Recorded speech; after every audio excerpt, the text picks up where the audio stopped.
the introduction to BTEC creative media production, film and television production.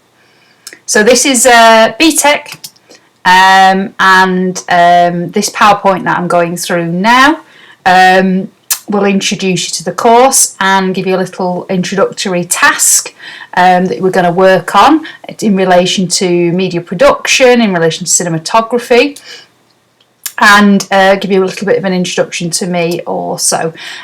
You can follow through this PowerPoint, but the video will go through the details and information as well.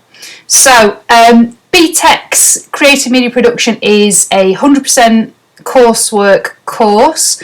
It is a different kind of learning than A-levels. So instead of 3 large exams, you have production work, you have written work that goes along with that, and that goes towards your final grade.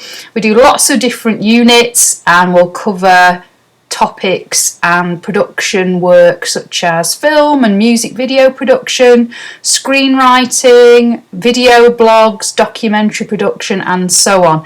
And what this involves is you taking up a particular job role, such as cinematographers or editors or directors, and you will work in the first year in your own production company and run it professionally as you would do within the film and television industries, and that is part of your grade.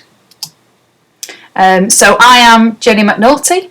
I'm the teacher of creative media production. I also teach film studies, graphic design and sociology, and I studied media and sociology, which is cultural studies, at university. My original job before I came into teaching was in radio production and marketing for the company EMAP, who own a network of radio stations and magazines, and I worked on local radio stations in Leeds, Preston and Liverpool. I am a film geek, a massive film fan, and some of my favourite directors include Christopher Nolan, who directed the Dark Knight series of films, and Steven Spielberg and Danny Boyle, and Spanish director Guillermo del Toro, who did an amazing film that I love called Pan's Labyrinth.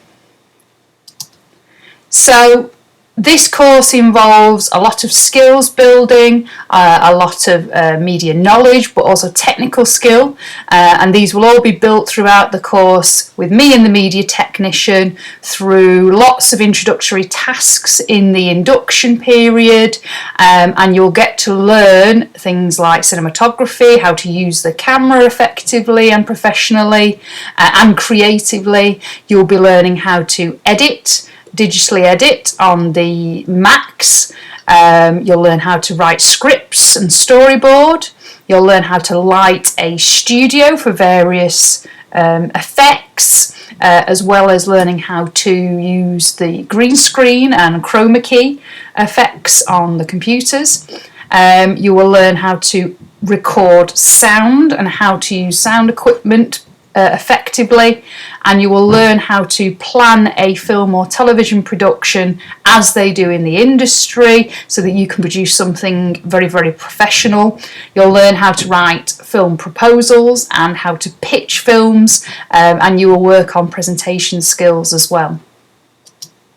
So we have all the facilities you need. You do not need to buy any equipment. We have the studio with the full studio lighting setup and green screen. We have the computers, the iMacs that you can use in the classroom when there aren't any lessons going on, and obviously you will be using them during lessons. And we do have Adobe Premiere Pro, which is our digital editing software, and our add-on After Effects, which is the visual effects software that you can also use. The camera and sound kits, the mic kits, they can be booked out and used over evenings and holidays, weekends, and obviously used during the day if you want to go out and film. Lots of students ask, what can I do with BTEC Creative Media Production? And it is as a full BTEC classed as is worth the same as an A-level, and it is classed as a good qualification to have. Actually, if you want to go on and study something in relation to media at university, a lot of universities like Salford University and Manchester do actually prefer students to have the BTEC rather than the A-level media. And what our students tend to do is specialise at higher education in relation to TV production or film production, journalism, broadcast journalism on television, radio production, marketing and public relations. We've had lots of students go into visual effects design and animation. You can go into screenwriting at university, writing for computer games, films, television, radio. We've had students go off and do BScs in broadcast engineering, particularly focusing on outdoor events such as sports, football, Glastonbury, and how they are involved in how they would shoot that and put that together, and also things like events management. So you're going to learn lots of great skills, learn a lot about the media and media products. You're going to develop lots of technical skills, analysis skills, team working, because if you go and work in the media industries, you will be required to work as part of teams, and also you'll learn how to work under pressure and to deadline, which is very important in the media industries. So lots of our students have gone on and been very successful.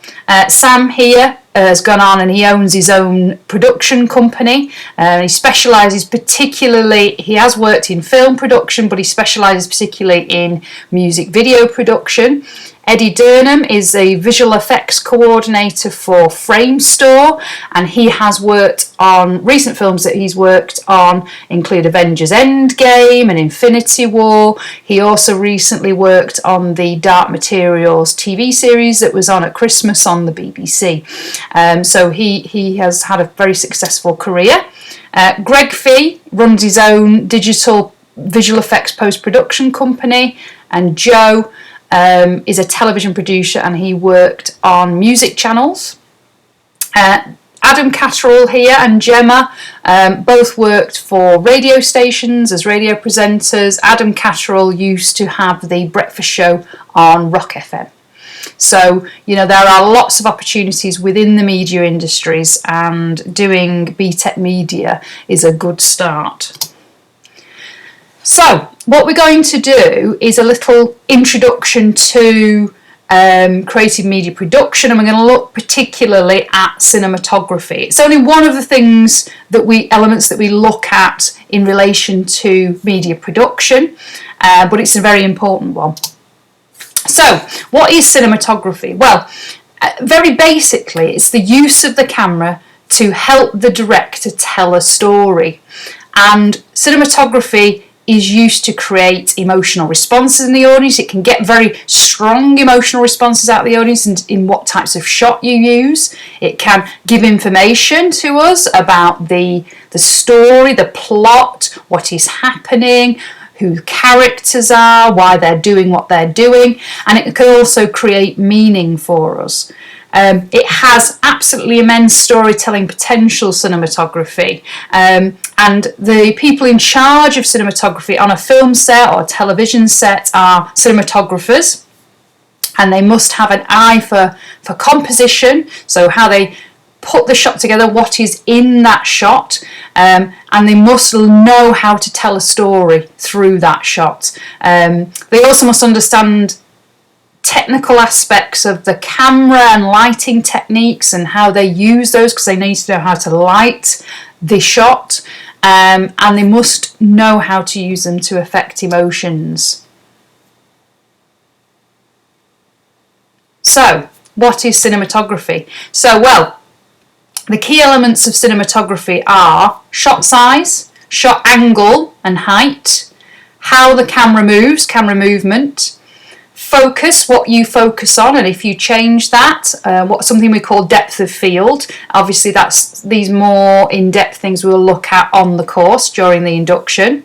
Aspect ratio, size and shape of screen, types of lenses that are used on the front of cameras and the effects that they have, exposure to light and how that affects the image that you get when you shoot, how much light you let in and out of the camera, and also shutter speed, so how quickly or slowly you shoot your footage.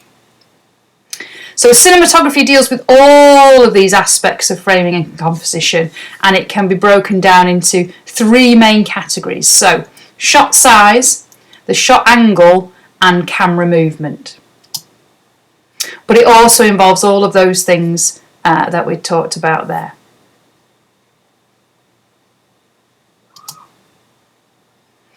So when we talk about different aspects of media production, we do talk about the job roles and what they involve, because obviously the BTEC media course is about trying to get ready for you to work within the media industry, so you need to know about it from that level, but also it is about you may take on this role. So in your formed production company, film production company, in the first year, when you are creating your film project in the first year, you will maybe the cinematographer.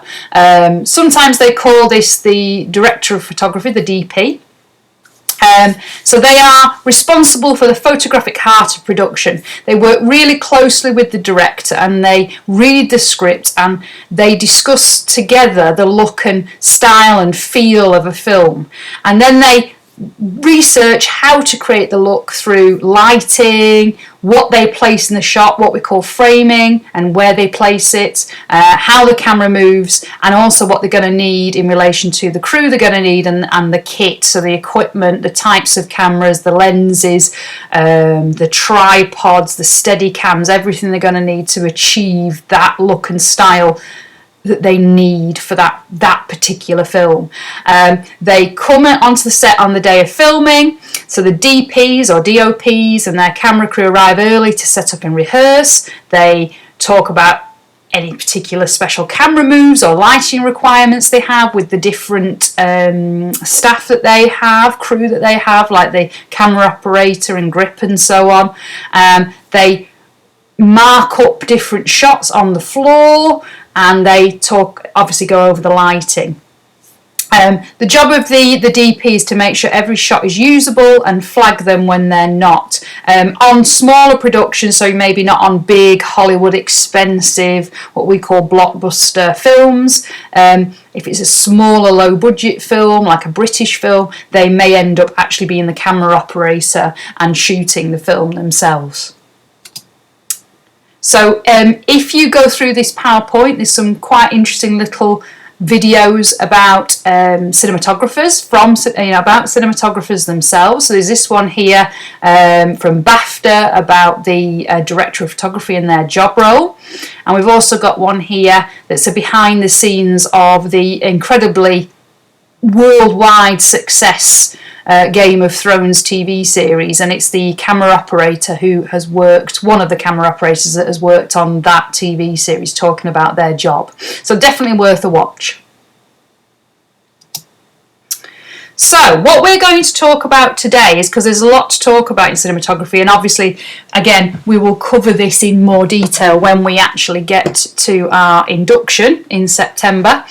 We're going to look at shot size. So it's one of the key aspects of cinematography alongside shot angle and shot movement. So we're going to talk about shot size and its use and meaning. So shot size really is how far the camera is away from the subject. The subject could be an actor, the character, or an object, or a location, or a set. So these are the shot sizes that we typically get within any film or television production, and each one has its own meaning and its own use, so it's used for a particular purpose. So here we have the list. So we have master shot, extreme long shots, or sometimes it's called a wide shot, long shot, medium close-up, close-up and extreme close-up, and you'll see that they have abbreviations, and those are used a lot in the industry, in things like storyboards and shooting scripts and so on. So I have a nice cheat sheet for you here, and this will be with the files that you've got, and this runs through the main shot sizes. So this is the cheat sheet here. And this gives you the examples of them. So here we have the wide shot or the extreme long shot here. So you can see that this is a shot here of a location and the characters within it, and it's quite far back, the camera. Now this is often known, and it does actually mention and give an example here, also as an establishing shot here in shot 1.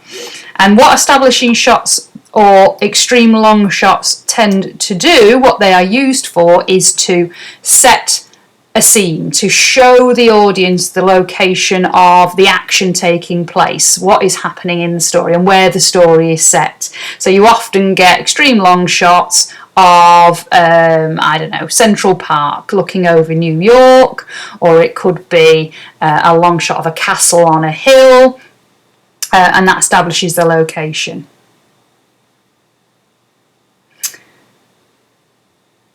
Then we move on to long shots. So long shots tend to be when we see the full character there, if it's a shot of a character. It could be the shot of a house, a much more close-up shot than the extreme long shot. And again, it's often used as an establishing shot, a way of establishing the character in a location, or the location of the scene. So it can be also known as an establishing shot. That's the long shot. Then we get the medium shot. So you can see here, in this still here, from the Pixar film Coco. So a medium shot, when you're shooting a character, is torso, head and shoulders. So you tend to see, and you also are able to see the location, the background there as well, in more detail. Medium shots are used to show the character in the location, but also to show character action. So we can see their body movement, their body language, what they're actually physically doing. Here we see the character, I think it's Miguel, isn't it? He is playing the guitar and watching his musician idol on the TV. So it's important that we actually see what he's doing. If we saw it in long shot, we wouldn't be able to see the detail of what he's doing, so we've come in slightly closer for this medium shot. So it's often to show character movement and action within the location. Then we get the medium close-up down here, shot 7, and the close-up. They have similar functions in the fact that this is about getting in closer to usually a character or an object, and it is about directing the audience's attention to look at something in detail. So in this case, and these are used a lot, particularly in Hollywood cinema and filmmaking, these close-ups on character faces. And that is so we can see the character's emotion and we share with that emotion with them. It's to encourage us to feel how the character is feeling, to kind of step into their shoes. So in this case, in this shot from Star Wars, we see the character's emotional response to this conversation, and it is there to manipulate our emotions as an audience, to make us feel like the character. And then finally we get the extreme close-up. So you can see here the camera's gone right in here and we're only seeing the eyes of the character. This is the bride from Tarantino's Kill Bill. Very rarely used because it is a very dramatic kind of, do pay attention to what I'm showing you. It could, again, here it is a character's reaction. So we have it could be somebody's eyes or the screaming mouth. It's quite jolting for an audience to see an extreme close-up. We're not used to seeing them. So they are, as I say, as a filmmaker, if you're using them, use them sparingly. Or it could be something like an object, like, I don't know, in a horror film, when you go really close in and you see the rattling of the door handle when, you know, the ghost or monster is trying to get through the door. So those are the typical shot sizes that we do get in film and television production. So those are the ones that we see there.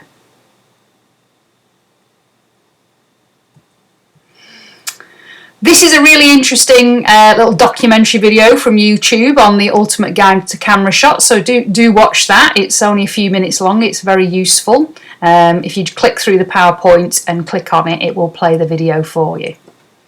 So what we're going to do is a little task to do with shot size and cinematography. So you will need the Slumdog Millionaire film scene, the video. This is again on the PowerPoint on one of the next slides, and you can click on it and watch it through. The cinematography cheat sheet, which we just looked at, and also the cinematography handout. So these will all be together for you to access. So what we are going to do is you're going to watch, it's a brilliant film, it's Danny Boyle's film Slumdog Millionaire. It won many Oscars, a fantastic film about a little boy from the slums who in India who grows up and then goes on to the TV game show Who Wants to Be a Millionaire, and he does incredibly well in it, and I won't tell you what actually happens, but I think you can probably guess from the title. It's a very exciting, interesting film. And Danny Boyle is a very interesting director. He's made some brilliant films, and he comes from Rochdale, so not far from where you live. So watch the scene. It's the opening chase scene, and then just have a think about how it makes you feel as an audience member watching that chase scene. Is it tense? Is it exciting? The director has worked very hard to make us feel a certain way when we watch scenes in films, and obviously the DP, the cinematographer, has a big part in that, and so does cinematography. So what you need to do is, using the cinematography cheat sheets, identify the shots being used, the shot size, and then you write this in the appropriate box on the cinematography handout, task handout. You can rewatch and pause the scene if you want to have a watch of the scene again to help you out with that. And then this is the slightly harder bit, a little bit more challenging. Can you explain why the director and DP may have used this shot? Okay, so again, it is usually along the lines of to give more information about the story or the characters, to create a certain emotional response in the audience. So what is the emotional response, and why does it create this particular shot? And it can also be to create meaning about the characters or the situation we are watching, the action, the story we are watching. So usually it's along those general lines, but obviously you can be more specific. Here is the handout, and what you will see here, the task handout, is that you've got the shots. You've got 17 shots, and then you've got the image, and then in the last box you've got what is the shot size. So you note in there what the shot size actually is. So medium shot, long shot, extreme long shot, and then maybe why has it been used. It can be a very functional thing, like it's a medium shot because we need to see the action of the character in that location, and that's why medium shots are used. But there could be other reasons why it's been used that you could add to, so the reasons why it's been used in maybe a different direction in relation to giving us information or creating emotional response in the audience, and so on. So if you just click on that slide there, it will show you the scene. And then what we will do is we will discuss your responses, and I will talk through those shots later on today when you log in to look at the feedback PowerPoint. So that was a quick introduction to cinematography. There is a lot more involved in cinematography, so we are just looking at shot sizes at the moment, and starting to look at kind of framing and what is placed in the shot. And when you come in September, in the induction, once we have learnt about this and watched loads of great, interesting historical and contemporary films and looked at how they use cinematography, you will also get the opportunity to be trained in cinematography, how to use the cameras, the tripods and so on, and then you will be sent out to actually practice and create sequences using cinematography and using what you've learnt. And that's generally how the induction works, and we will work through all different elements of media production like sound and editing and so on to learn about them and the actual skills and technical skills that you're going to need.